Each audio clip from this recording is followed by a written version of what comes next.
কথাটা শুনে তপনের চোখ মার্বেল হয়ে গেল। নতুন মেসোমশাই, মানে যার সঙ্গে এই কদিন আগে তপনের ছোট মাসির বিয়ে হয়ে গেল দেদার ঘটাপটা করে, সেই তিনি নাকি বই লেখেন। সেসব বই নাকি ছাপাও হয়। অনেক বই ছাপা হয়েছে মেসোর।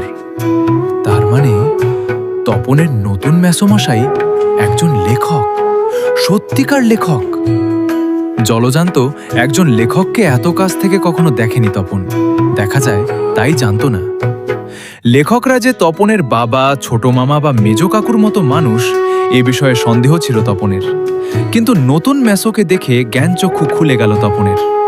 আশ্চর্য, কোথাও কিছু উল্টোপাল্টা নেই, অন্যরকম নেই, একেবারে নিছক মানুষ। সেই ওদের মতোই দাড়ি কামান, সিগারেট খান, খেতে বসেই আরে বাস এত কখনো খাওয়া যায় বলে অর্ধেক তুলিয়ে দেন, চানের সময় চান করেন এবং ঘুমের সময় ঘুমন। তাছাড়া ঠিক ছোট মামাদের মতোই খবরের কাগজের সব কথা নিয়ে প্রবলভাবে গল্প করেন, তর্ক করেন, আর শেষ পর্যন্ত এ দেশের কিছু হবে না বলে সিনেমা দেখতে চলে যান। কি বেড়াতে বেরোন সেজেগুজে।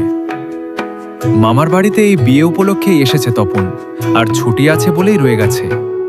ওদিকে মেসোরও না কি গরমের ছুটি চলছে, তাই মেসো শ্বশুর বাড়িতে এসে রয়েছেন কদিন।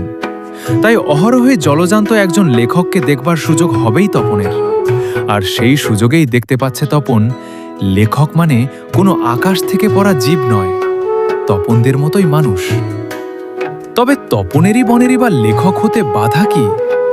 মেসোমশাই কলেজের প্রফেসর, এখন ছুটি চলছে, তাই সেই সুযোগে শ্বশুর বাড়িতেই রয়ে গেছেন কদিন।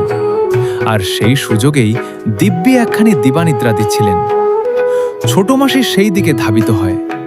তপন অবশ্য না করে প্রবল আপত্তি তোলে, কিন্তু কে শোনে তার কথা?